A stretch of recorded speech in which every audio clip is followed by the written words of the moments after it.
money around 300 to 400 because he has nothing. And especially since he didn't make hanging gardens or anything, so he's not getting any gold from his markets there. So here, surprisingly, my bottom is doing fairly well for having mounted raiders and only 2 non-horse melee, which is strange. I don't know. Yeah, so I got a general for top right now, and I'm gonna get a general for bottom next tick. And one thing that I really like about this new obelisk thing I've been doing is, since I'm not building it first thing, I can like deactivate it immediately because I have those camps already.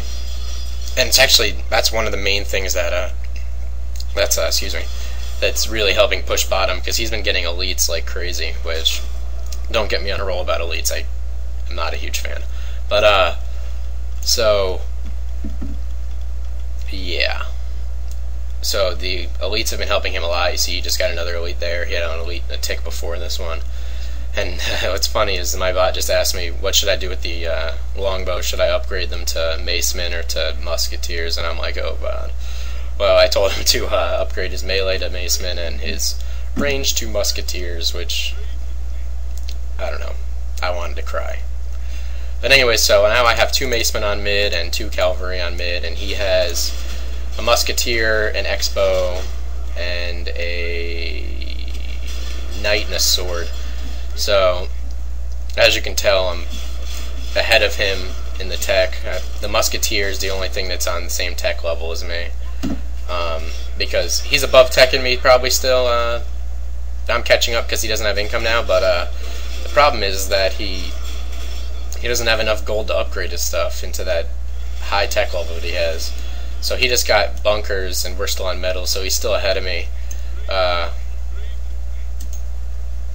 I just went industrial, and I noticed I always go steam engine first thing unless we're getting hit hard, and then I'll go bunkers immediately. But I like to get steam engine first because I like to rush that transcontinental railroad. It's useful. I mean, it's not vital to success. A lot of times it gets stolen if you're a little bit slow off the gates, out of the gates rather. But you know, it's really helpful, especially at the top.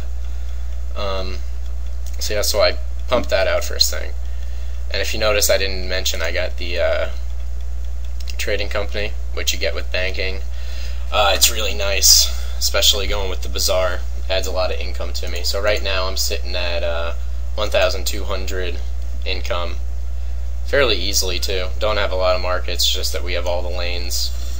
And right here's when I start kind of goofing around, because I realize that he's not able to really keep up with me on mid, and it's a pub, so and we're winning all lanes.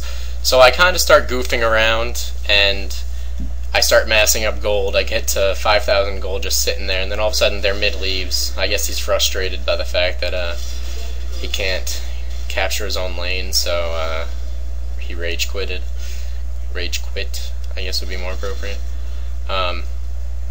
Yeah, so their team sticks it out for the rest of the battle, but then I mass upgrade middle, so now I have 4 machine gunners middle comparative to his knight and his sword. So yeah, so now I just start massing wonders just to be funny, which this is the part where you should stop paying attention to what to do in a game, because I just start goofing off right here.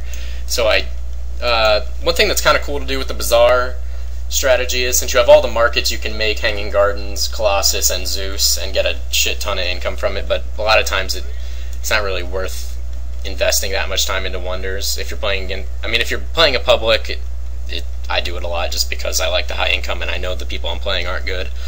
But if you're playing someone that's good, they'll take advantage of that, or at least they should take advantage of that. So I make Zeus, Colossus, Hanging Gardens, Transcontinental Railroad, and then I make Holy Cathedral. And then one of their other players left, and then the last guy sticks it out to the end. But so what I did was, I obviously got the general top and bottom. Then I make that raider that went to a longboat and then went into a fire ship or a caravel into a. I normally go into Ironclad because a lot of times people don't make those for some reason, and they're good support. And so I made him an Ironclad into a sub, and then I tried walling off mid, and this is kind of embarrassing. I didn't pay attention to him having grenades, so every time I'd try and build, the grenades would rape my workers, and yeah, it was kind of an embarrassing moment, but you know, I eventually canceled it after losing numerous workers, but the game was pretty much in the bag at that point. Bottom broke, and they had one person, and I didn't really anticipate their one person being a pub doing too amazing. Plus, we had machine guns and they had swordsmen. So, yeah. And as you see, that great leader chance is really helping out this game. So their top just got another great leader, and bottom's getting great leaders for left and right.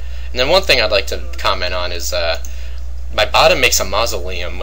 This guy's just been kind of screwing stuff off all game, and he just kind of made it worse by making a mausoleum and being proud of himself. And I was like, oh wow, that's the worst wonder in the game. But you know, to each his own. So we win right here, they all lose, and we kill their capitals. So that's it for my first free play. Oh, and I made 4 dive bombers mid, all mass upgrade. But that's all for this replay. Thanks for watching. I'll be posting more of these in the future. For hopefully we do some in-house games eventually. I'm trying to get a new PC for StarCraft 2. But if I don't, then I'll just keep doing Warcraft stuff. I'll be one of the few. But thanks for watching. Be sure to leave a comment below. Give me a thumbs up. Subscribe. Do what you want. Lavathing9 signing off.